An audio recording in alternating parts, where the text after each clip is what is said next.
Olá, seja muito bem-vindo ao nosso Milcast, nosso podcast da semana, que sempre temos o propósito de levar para você um pouquinho de debate, de conhecimento bíblico, falando de coisas da atualidade e que leva isso para o dia a dia da prática, principalmente também para as escolas bíblicas dominicais, nosso CPD. E hoje nós temos duas pessoas, vai ser um pouquinho diferente o nosso podcast hoje, porque nós temos duas pessoas aqui muito especiais. E vou apresentá-las, depois elas vão se apresentar ao longo da nossa conversa. Seja muito bem-vinda, Rebeca, seja muito bem-vinda, Jailda. Rebeca é nossa querida missionária, formada pelo Seminário Externo Evangélico do Norte, também nutricionista, também tem dado ensina na igreja, trabalha com jovens. Nossa querida irmã Jailda, seja muito bem-vinda, Jailda. Jailda é nossa assistente social, uma mulher de Deus que trabalha com as mulheres da igreja, nossa presidente do Delon. E meninas, hoje nós temos um desafio grande. Mas antes de eu começar, eu queria que você falasse um pouquinho, Rebeca. Olá, tudo bem? E Jailda também, se vocês quiserem se apresentar um pouquinho mais. Porque hoje nós temos uma conversa muito interessante. Nós vamos falar um pouquinho sobre o feminismo e um pouquinho sobre tudo isso que nós temos vivido ao longo desses 15 dias aí, que vem o Dia Internacional da Mulher que já passou, como que a igreja vê isso, como nós vemos tudo isso e como que realmente, o que a Bíblia diz em relação a tudo isso. E, Rebeca, ou Jailda também, uma de vocês podem já começar a falar. Nós crescemos ouvindo essa história de que o Dia Internacional da Mulher nasceu de uma fábrica que o dono botou fogo, porque essas mulheres haviam feito uma manifestação, haviam feito um protesto. E que por conta disso, porque essas mulheres, mais de 120 mulheres morreram, e por conta disso, né, em relação a esse massacre, foi nascido o Dia Internacional da Mulher. Mas a história não é bem assim. Nós sabemos que a história não é bem assim. Então, o que a gente vê nessa ideia desse romantismo desse dia 8 de março? O que é para vocês? Rebeca? Pode começar. Ou Jailda? Uma de vocês? Não, então tu vai ter que cortar essa parte, eu não sei. Meu Deus, eu tô péssima. André, eu não sei, não. Sabe, mulher? Fala aí, fala. Começa a falar que o Nathan corta. Bom, Olha pra cá, olha pra cá. então, Esqueça. é um prazer muito grande a gente estar por aqui. A gente tem idealizado esse projeto juntos, né? E tem sido uma bênção realmente poder agora participar mais ativamente desse podcast, né? Então, é interessante a gente parar para pensar um pouco nessa realidade por causa do mês de março, né? A gente fala muito sobre mulher, sobre o valor que a mulher tem, a importância que a mulher tem. Então, tudo isso é muito importante a gente trazer também para dentro da igreja, né? A gente parar para refletir um pouco esse valor dessa mulher e essa história dessa mulher. Aí, esse assunto, esse tema aí que tu já puxou no início, sobre a fábrica, sobre esse início desse Dia da Mulher. Então, nós podemos comemorar esse Dia da Mulher, né? Esse dia 8, não tem nenhum problema. A gente sempre faz vários eventos nesse período. Sim. E é muito importante porque a gente vai trazendo esse valor realmente da mulher, a importância da mulher, até mesmo no reino, no serviço, na educação dentro da igreja, no cuidado dentro da igreja. Então é muito importante. Mesmo que a origem dessa data seja uma origem que é meio romantizada, né? Meio. Como que a gente pode dizer? É algo Fantasia, né? fantasioso, né? Isso, exato. Que mesmo que a gente aprende muito isso na escola, a gente aprende muito isso na faculdade, aprende muito a respeito desse evento nessa forma, né? Nesse dia comemorativo como começou. E, na verdade, se a gente for estudar a fundo, procurar realmente se inteirar, saber, ler bastante, procurar pesquisar realmente, a gente vai compreender que, realmente, a história não é bem assim. Nós podemos comemorar esse dia, porém, a gente tem que ter essas ressalvas a respeito da origem desse dia, realmente, de como isso começou. Isso. O que eu vejo, talvez a Jailda também pode falar um pouquinho, o que eu vejo é que muitas vezes nós comemoramos de forma desconexa. Eu até coloquei algumas coisas no meu Instagram para chamar a atenção. O que eu, né? O que eu, mulher cristã, faço em comemorar o Dia Internacional da Mulher? Quer dizer, não tem nada a ver se eu for seguir realmente a risca o que diz lá, né? O que eles propagaram lá. E a gente entende, Jailda, que diante de Deus nós já fomos né, dignificadas, somos feitas à imagem e semelhança do Criador, com papéis, com funções. Então, mas essa versão, ela foi criada, na verdade, para trazer ou esconder o que está lá por trás. Uma raiz, né, feminina, feminista, e que tem levado essas mulheres a viver um padrão que não é o padrão de Deus. E aí você trabalha, por exemplo, nesse contexto social. Como que é para você todos os dias lidar com mulheres de vulnerabilidade, com mulheres que são agredidas, com mulheres que passam por abusos, sejam físicos ou emocionais, e que às vezes o feminismo diz que tem lutado, mas parece que isso não tem feito muito efeito. Na verdade, o feminismo ele foi vendido como um movimento de justiça, de igualdade, de liberdade. Mas, se a gente for olhar profundo nas raízes, nos discursos, nos frutos, a gente pode observar que, em momento algum, elas lutaram por liberdade, né? Mas a gente vê que elas tentam, né? Elas tentam afastar a mulher do propósito de Deus. Né? Eu estudando sobre isso, né? E fiquei, né, refletindo sobre isso, né? Na verdade, o feminismo ele não valoriza a mulher, ele não valoriza, ele tenta desconstruir o propósito de Deus, né? E para mim, que trabalho realmente com essas mulheres, principalmente nessas regiões periféricas, é notório a gente ver assim o quanto essas mulheres vivem essas mazelas e elas foram, na verdade, elas vivem essa mazela e elas parece que tem uma sensação, Jailda, de que algo está sendo feito, mas ao mesmo tempo parece que nada está sendo feito. Justamente, é justamente isso. E assim, ao mesmo tempo a gente vê que, né, o feminismo ele tenta esvaziar o homem da masculinidade, né? E veste a mulher com essa masculinidade. É onde vem o peso, é onde vem a opressão, é onde vem ali como é que eu posso falar? Na verdade, é uma desconstrução, não é? Justamente. Do que é belo, do que é feminino, para aquilo que deveria ser masculino e acaba trazendo todo esse transtorno. E a gente escuta essas mulheres, a gente faz esse mapeamento, né? E a gente vê o quanto elas hoje, né, buscaram tanto por liberdade e elas vivem aprisionadas. A verdade é essa, né? Buscaram tanto, lutaram tanto, né? E muitas realmente você vê que correu atrás de buscar lá fora, de ser, de ter, né? E acabou que ela se sobrecarregou, né? Se sobrecarregou emocionalmente, fisicamente, né? E é onde a gente vê a destruição dos lares. Né? A gente vê que as famílias são ali realmente fragilizadas, os filhos, né, são filhos frágeis, a gente vê o quanto eles também, porque quando isso acontece no núcleo familiar, isso atinge não só o casal, mas atinge toda a família, né, todo o contexto familiar. E assim, é bem delicado, né, bem difícil, e a gente sempre procura fazer um trabalho, né, para que essas mulheres, elas se entendam, né, o seu real valor. Justamente. Entendam e saia desse vício, né? Parece que nasceu naquele contexto de vulnerabilidade e quando cresce, constrói o mesmo vai reproduzindo. A gente tem, né, a gente lida com famílias que veio da avó, passou para a mãe e hoje as filhas estão reproduzindo isso. Entendeu? Não há ali realmente algo que venha quebrar com aquilo ali. Elas estão só reproduzindo. Isso futuramente vai vir para as novas gerações, entendeu? E assim sucessivamente. Interessante, né, Rebeca, dentro disso que a Jailda tem discutido, que nós estamos falando aqui, que por isso que a gente queria trazer esse tema, eu sei que às vezes é um pouco polêmico, mas porque muitas vezes, quando a gente vai lá para dentro mesmo da linha do feminismo e que está lá por trás das entrelinhas do Dia Internacional da Mulher, é o empoderamento feminino, é a masculinidade, é a competição, a mulher competindo com o homem por uma igualdade. Tanto que tem aquele símbolozinho que elas fazem assim, né?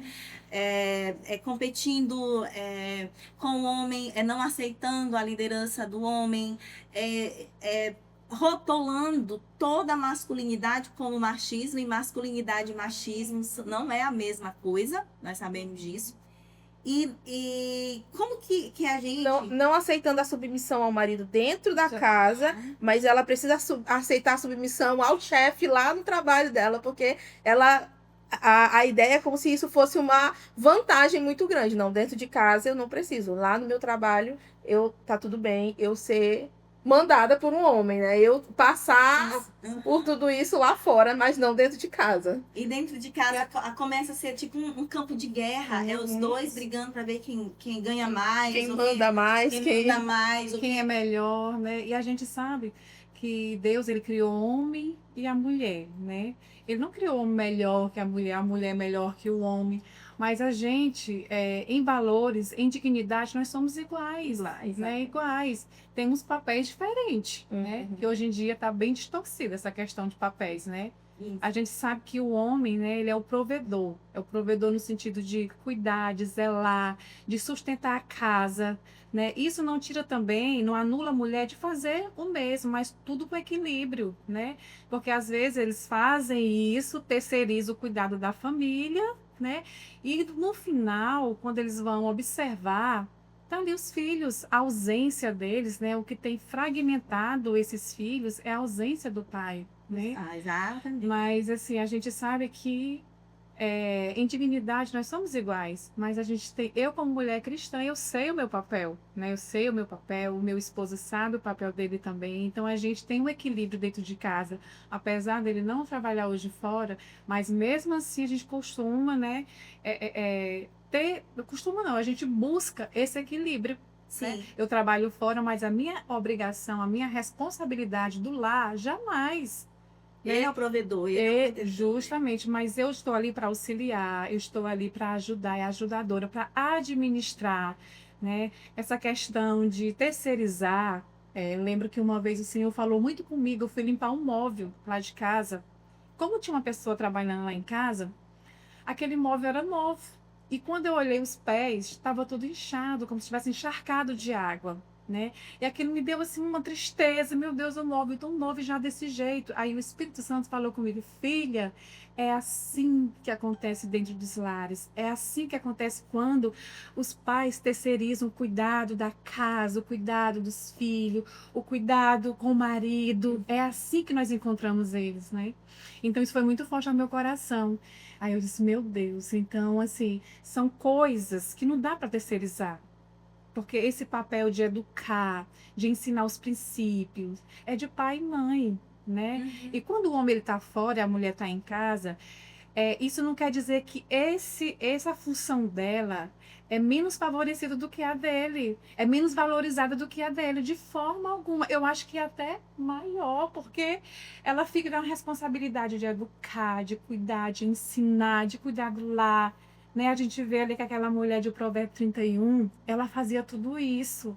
Ela ensinava, ela cuidava da casa, das servas, ela cuidava da lavoura e ainda era empreendedora. Exato. Né? E a gente vê, em momento algum, a gente vê aquela mulher levando isso como peso, como fardo. E o resultado é bonito, né? Lindo. Que os filhos a louvam, dizendo que é linda, que a sociedade vê o marido dela e ele vê ela como uma pessoa de autoestima e a sociedade vê ele como uma pessoa de alto por conta do cuidado que ela tem. E a gente pode observar assim, que o valor dela não está relacionado à produtividade dela de forma alguma, mas no relacionamento que ela tinha com Deus, que é o que falta hoje. É o que eu vejo que falta hoje, é isso. Isso, e aí é nisso que a gente precisa ver, e inclusive a Rebeca, ela começou falando sobre isso, que não é que a gente não vai dizer assim, a partir de hoje, que nós somos crentes, nós não vamos comemorar o Dia Internacional da Mulher. Não é isso que a gente está querendo dizer, mas entender o que está por trás da comemoração. Porque se eu for lá realmente na raiz, eu vou ver que lá elas estão querendo destruir a família, destruir a domesticidade, a mulher dona de casa é ridículo, a mulher mãe é ridículo, a mulher ser submissa, porque entender a submissão totalmente errada, né? Exatamente. É ridículo, a mulher, a patriarcal, ser cuidada. E, Rebeca, dentro disso, por exemplo, você tem um exemplo de um pai. Pai, Jaildo tem exemplo de pai, eu tenho exemplo de pai. Em nenhum momento esse pai provedor, esse pai protetor, ele é um perigo. Pelo contrário, eu tenho certeza que nós podemos dizer assim, quantos momentos no momento eu lembro que num contexto da minha vida, eu já casada, eu passei por uma crise, não é crise não, como é que eu quero dizer? Um assalto dentro de casa. Bandidos entraram, pegaram meu esposo, foi aquele terror dentro de casa. Na hora, eu só lembrava de duas pessoas. Lembrava do meu pai eterno, que é o pai celestial, e do meu pai. Eu queria ligar pro meu pai, mas eu não podia ligar pro meu pai, que eu não ia fazer isso. À meia-noite, os bandidos lá em casa, eu ia ligar pro meu pai, né? Mas por quê? Porque é aquele que eu sabia que eu podia contar com ele. E realmente, quando eu liguei, no outro dia que eu contei a situação, que isso foi no sábado para domingo, eu liguei no domingo, na segunda-feira, sabe o que meu pai fez? Ele morava aqui, e eu morava em Imperatriz. Ele pegou e foi bater lá em Imperatriz, para ver como nós estávamos. E esse é o pai bíblico que a Bíblia ensina. Mas o que o feminismo tem feito é dizer que isso é horrível. Exatamente. Dizendo, porque a imagem que elas tentam passar do homem é aquela: nenhum homem presta. Nenhum homem presta. Homem não presta pra nada, não serve pra nada. E é isso que a gente vê, a gente acompanhando muito redes sociais, muito isso.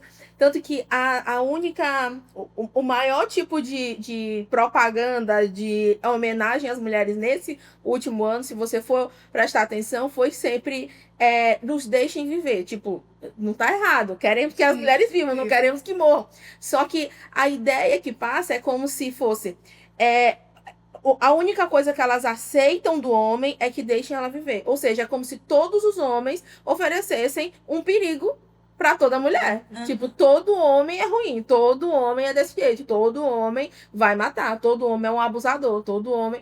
Então, é essa imagem que vai sendo passada.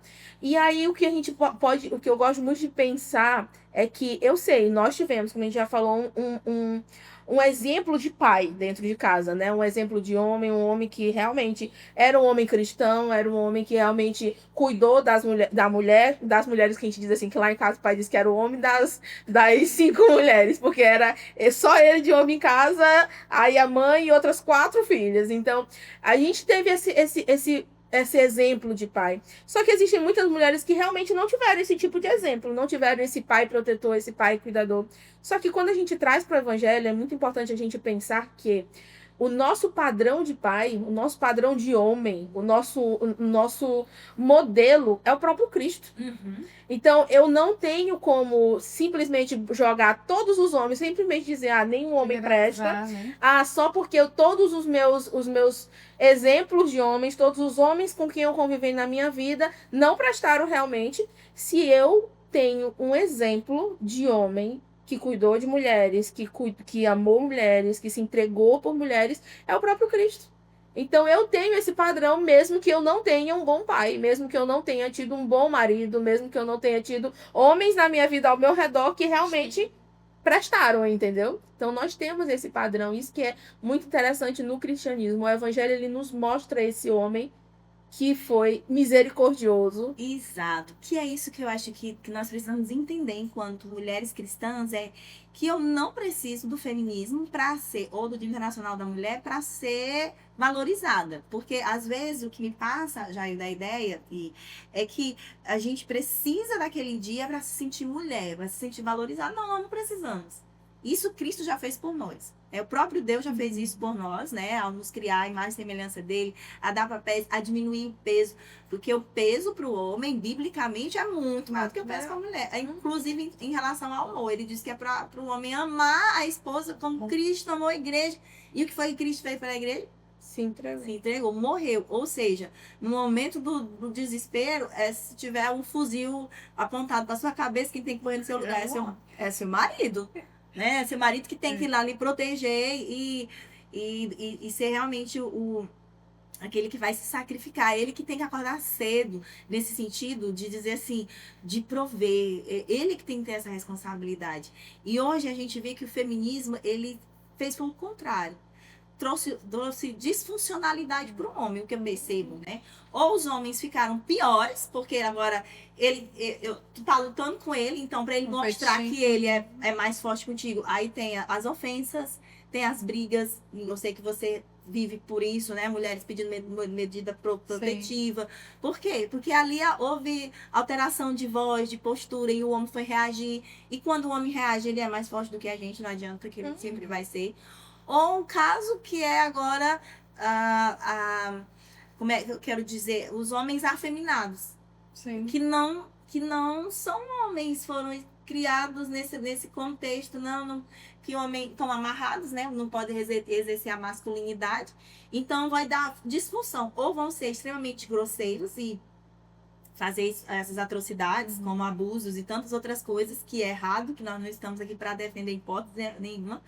Ou vão para o outro lado, que é esse lado mais afeminado, que não tem mais força, eu acho. Esse esvaziamento da masculinidade, né? Porque ele busca realmente é isso, é tirar essa masculinidade do homem, né? Enquanto isso, a mulher ela se veste. Isso. E aí eu fico pensando, e quem é que está criando esses homens? Pois é. Não somos nós, as mulheres? Somos nós. Então, esses homens, eles são educados ou criados por nós, ou não. Ou são, como disse, terceirizados, como você falou, né?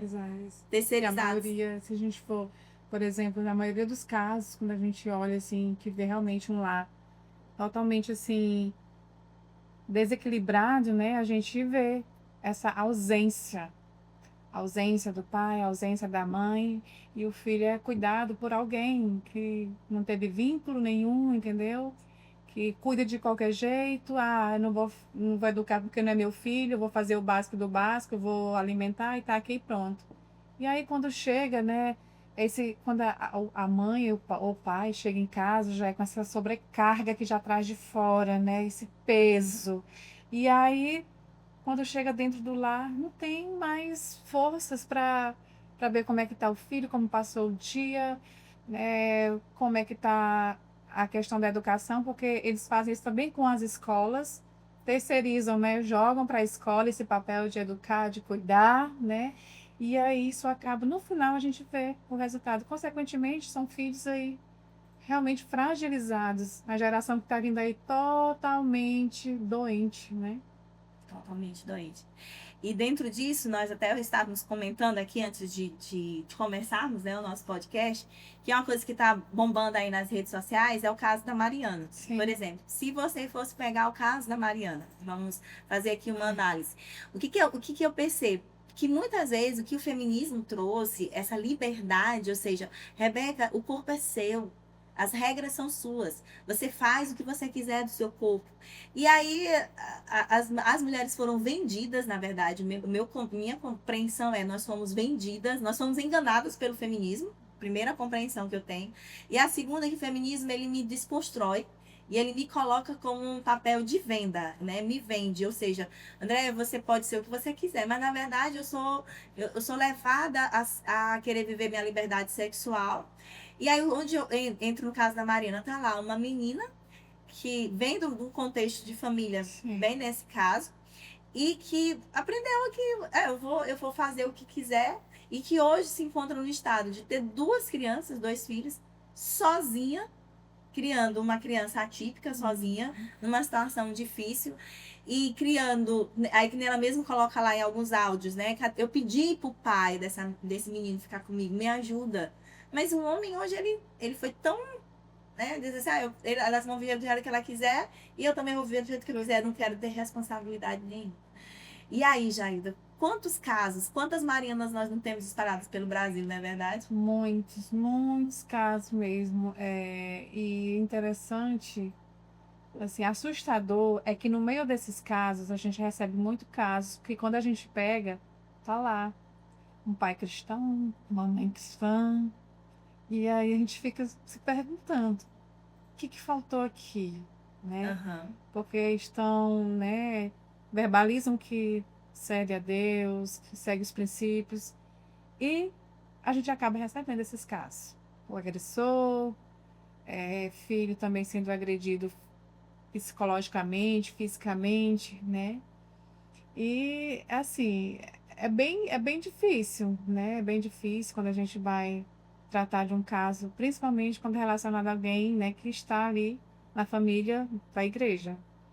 Mas é o que a gente está falando aqui, né? Essa questão de realmente a responsabilidade, né? Do lar, né? Essa busca desenfreada por correr atrás, para poder ser vista, né? E esquece do essencial, que é a família, né? E aí, uma hora ou outra, isso vai quebrar, isso vai ser destruído. E já estão todos dois ali realmente cansados, sobrecarregados. E aí acaba que parte já para agressão, parte já para tortura psicológica. E é bem triste, né? São casos assim que. Que aí a gente vê uma criança sendo criada num ambiente totalmente Sim, distorcido, mas Insalubre. e que ela também já vem de uma situação assim, né? De ouvir coisas e de viver coisas. Mas aí é como disse, eu quero é viver o meu prazer e acaba se vendendo o seu corpo. E resultados ficam sempre para as mulheres. E aí é onde entra, né, Rebeca, essa questão que o feminismo ele vai além disso. Primeiro ele vende a mulher, você vive o seu prazer, aí nós tivemos aí esse índice gigantesco de gravidez, porque vai ter resultados para a mulher. é, Vai ser a gravidez, né? Um sexo do jeito livre vai causar engravidez. Aí agora eles vão vendendo uma outra coisa, o que é o aborto. O aborto. Para contrapor aquilo que eles ensinaram. Não, né? Você viveu o que você quiser, mas agora você pode ver o que você quiser e pode ser também ao mesmo tempo uma assassina, né? Porque não tem outra opção. É um pecado puxando o outro, né? A gente peca de um jeito, aí para resolver o problema daquele pecado, aí peca de outro jeito, e aí é uma bola de neve. Quando você vai ver, o desastre tá gigante já. E aí eu fico sempre pensando muito assim, o feminismo está sempre na defesa, na luta da mulher. Lutar contra os abusos com a mulher, os direitos da mulher, dar direito, dar dignidade para a mulher, enfim. E quando é uma menina que é abortada? Quem é que luta pelo direito dessa criança? E uma porcentagem grande, né? Do número de meninas que são abortadas sempre, né? Então no meu trabalho a gente lida também com esses casos, né? Até pra gente, né, que é cristã, é tão difícil. Por exemplo, como a gente já teve casos, né, da criança, ela foi estuprada pelo próprio pai, né? E veio uma gravidez, né? E essa gravidez, ela não quis. Ela rejeitou, a mãe rejeitou. E aí, eu como cristã, né, eu faço o atendimento psicossocial e lá tentando conversar com ela, porque é uma vida. Aquela criança não pediu para ser gerada, né? Aquela menina também não pediu para ser estuprada, né? E aí a gente tenta convencer.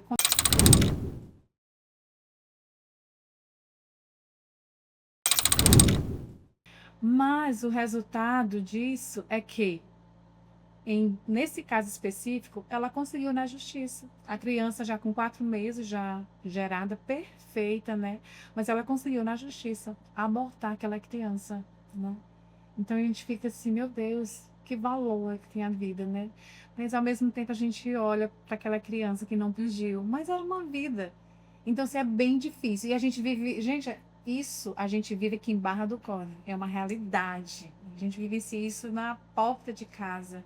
Às vezes a gente não imagina, né? Tipo, a cidade tão pequena, esse tipo de coisa não deve acontecer. Acontece longe, mas a gente vivencia isso, né? E sempre também quando fala na ilha de Marajó, eu sempre comento com as minhas colegas, eu digo, meu Deus, tem um pedaço da ilha de Marajó aqui em Barra do Cordo. Infelizmente, a população não sabe, ou finge que não sabe, não sei, né? Mas a gente vive essa realidade aqui no nosso município. De crianças sendo abusadas, crianças sendo usadas. Abortos, né?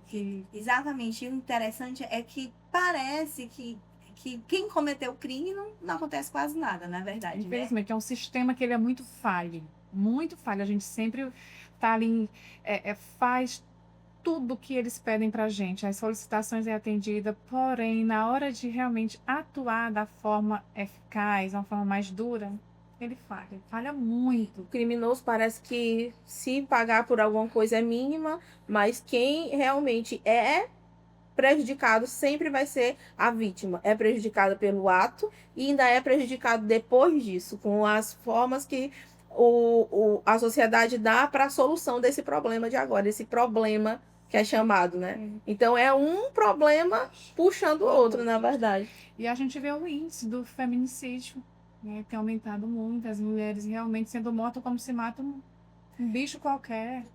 Porque a situação desse, inclusive se você for pesquisar aí no Google, você vai ver que cresceu muito. Muito no Brasil essa estatística de feminicídio, de crimes contra a mulher. E aí eu volto a repetir, porque o feminismo não é a solução.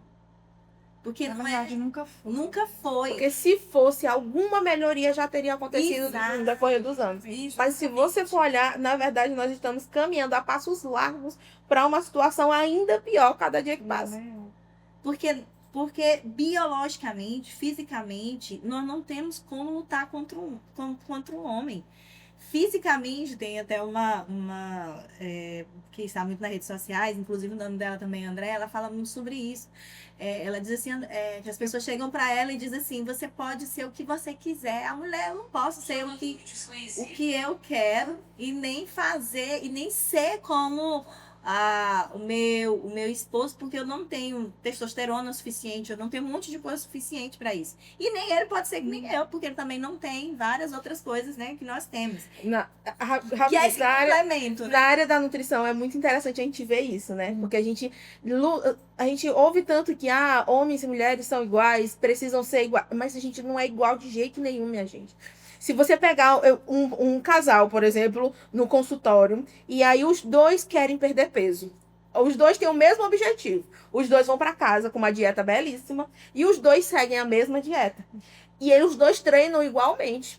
Mas se no final do mês eles voltarem no consultório, eles têm resultados totalmente diferentes. Porque nós não fomos programados para ser iguais. De forma alguma, nós fomos programados para ser diferentes, realmente. Isso é biologia pura, né? Outra coisa interessante que eu conversando esse dia com o Ricardo, eu acho interessante que eles são muito contraditórios, né, nessa luta deles. Por quê? Eles querem destruir, né, a família tradicional, a família funcional.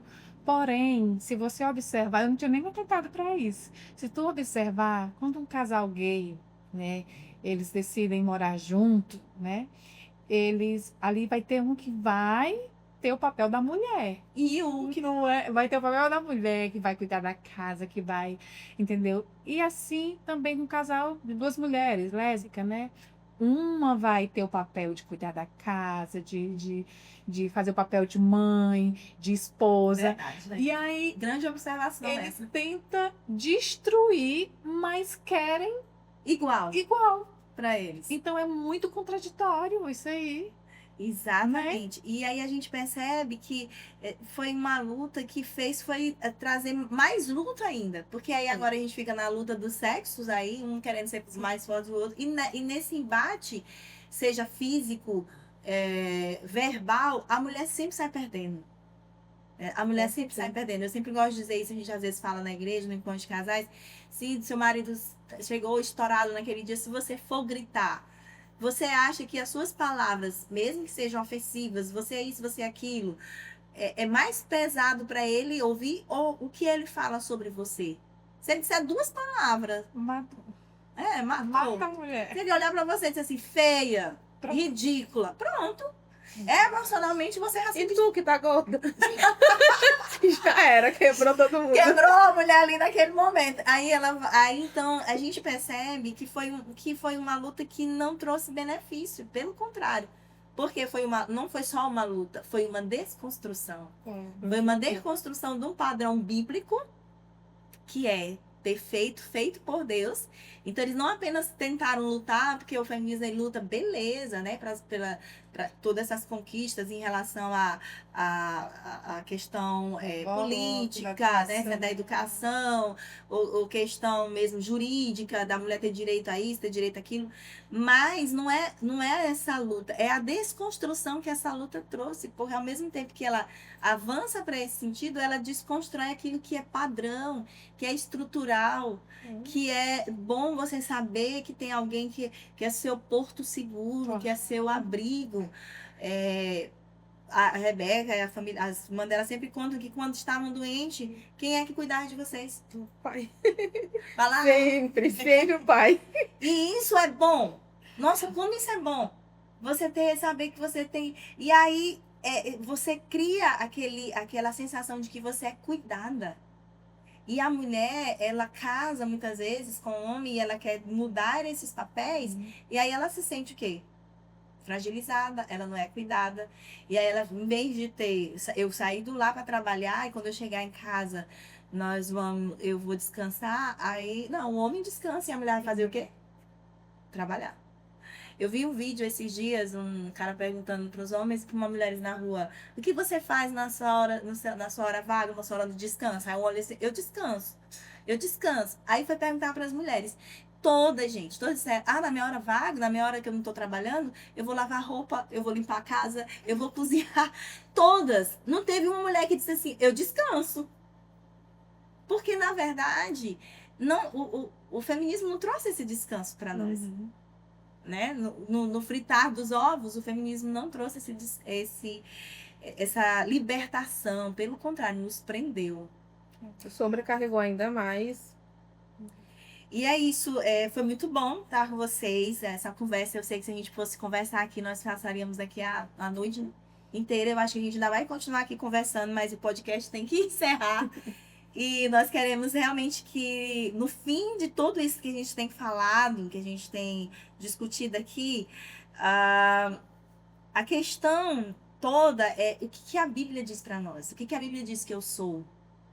Isso, muitas vezes, como nós estamos tratando de mulheres cristãs, parece que não está latente no coração das mulheres ainda.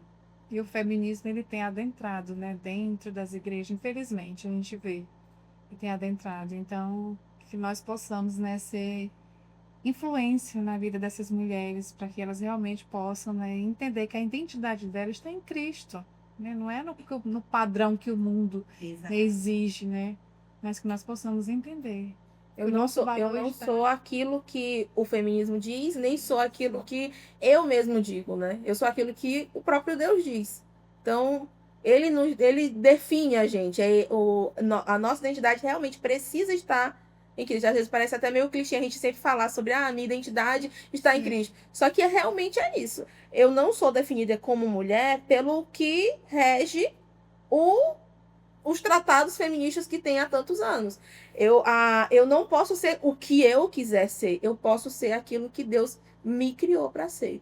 E é isso que precisa estar no nosso coração todos os dias. É isso que as nossas crianças, nossas meninas precisam aprender desde muito cedo. Porque quando a gente tem esse ensinamento para as nossas crianças, para as nossas meninas desde cedinho, a gente vai ter adolescentes que não vão ser levados por né?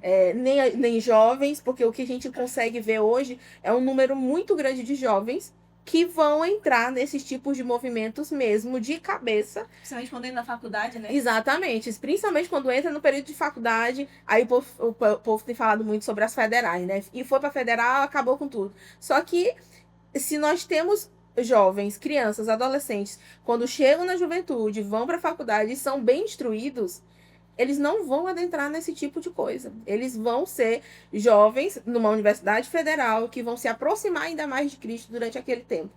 Porque eles vão sentir realmente essa necessidade de estar mais próximo do evangelho, mais próximo do que Deus quer para eles, se eles realmente forem bem instruídos desde criança. Desde pequenos. A gente mandar para as faculdades, mandar para as universidades jovens que realmente são robustos espiritualmente. E é uma coisa assim que, assim, às vezes os pais ficam com esse medo, esse receio, mas a gente está mandando luz para aquele lugar, né? Eles vão fazer a diferença ali dentro, né? Quando eles estão bem alicerçados, eles estão preparados, Assim também. né? Eles vão ser luz naquele lugar. E às vezes a gente vê o medo. Eu até entendo, porque um pai ou uma mãe tira o filho de perto e, meu Deus, vai para um lugar estranho. Tem pessoas estranhas, pessoas com ideologias de todas as formas. Então fica com esse receio. Mas se esse filho foi preparado, o pai não pode ter medo.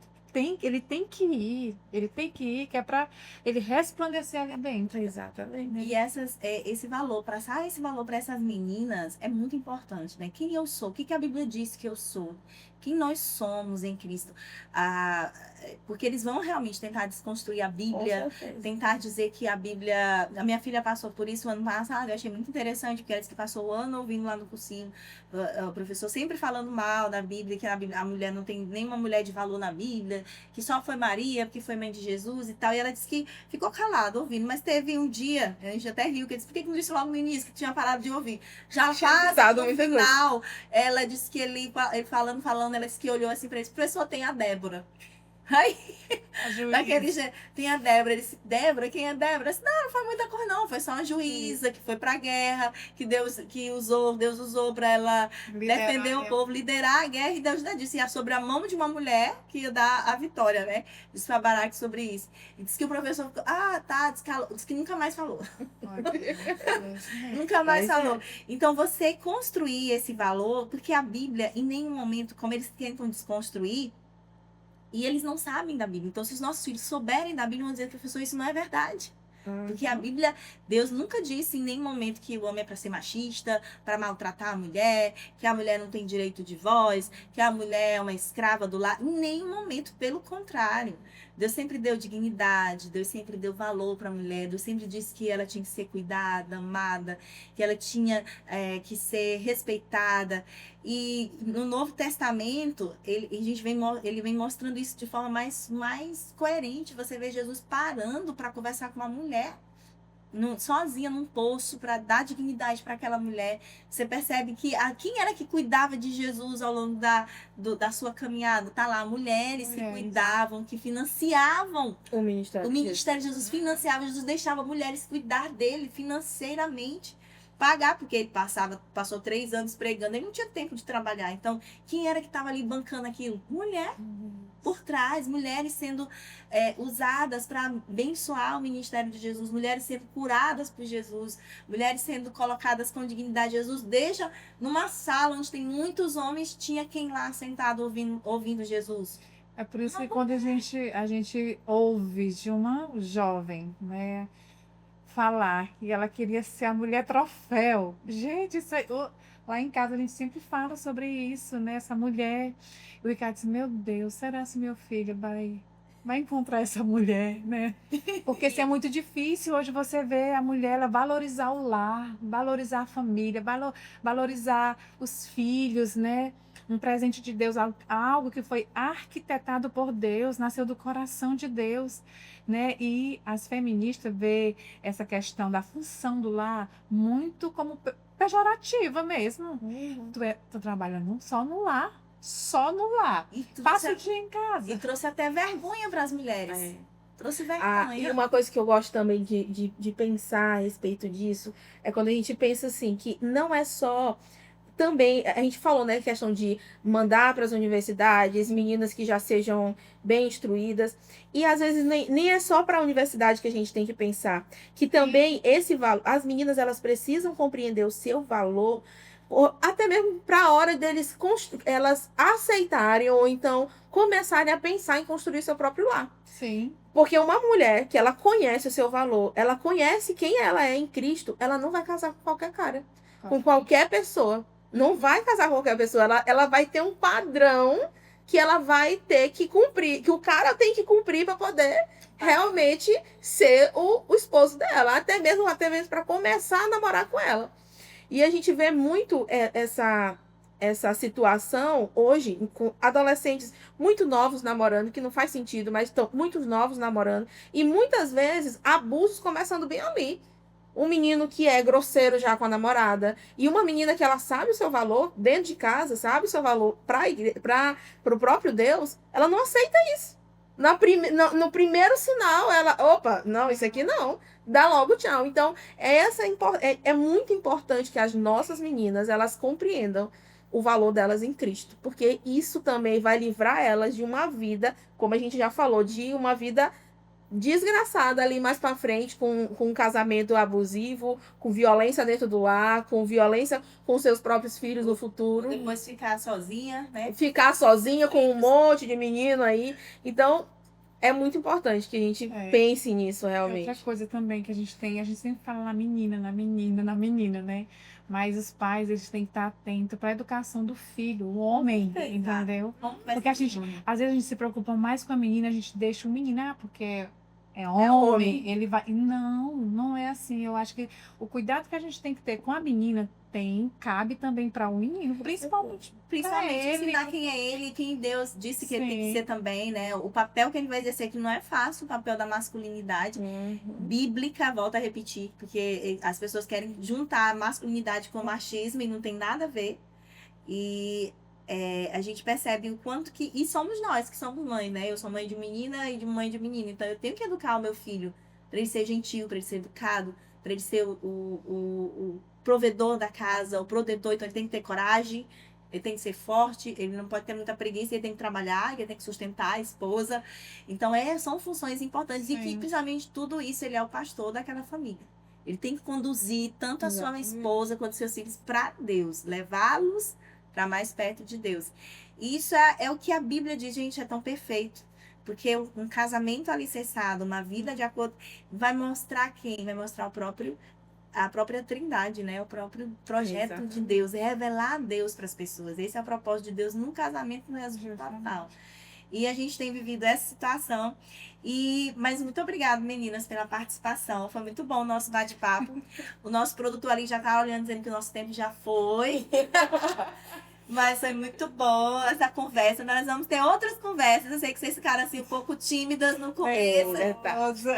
Nervosas, mas é isso. Eu quero agradecer você por assistir o nosso podcast. E compartilhe com outras pessoas. E vamos realmente divulgar aquilo que nós temos com a palavra, a Bíblia, como regra de fé e prática. E todas as vezes que você for comemorar o Dia Internacional da Mulher, lembre-se o que realmente está por trás e o que realmente você está comemorando. E quem você realmente é em Cristo. Como diz um versículo, um livro, tem uma frase muito comum que as pessoas têm falado: o lugar de mulher é onde ela disser. Não é. O lugar da mulher é onde Deus disse que ela é e o que ela tem que ser. Deus já determinou isso para nós. E é maravilhoso, não é um fardo, na verdade algo que nos liberta em relação a isso. Curte, compartilhe. Todas as quartas-feiras nós temos o nosso podcast e você é convidado a realmente divulgar isso, porque é a palavra de Deus sendo semeada no coração. Até mais!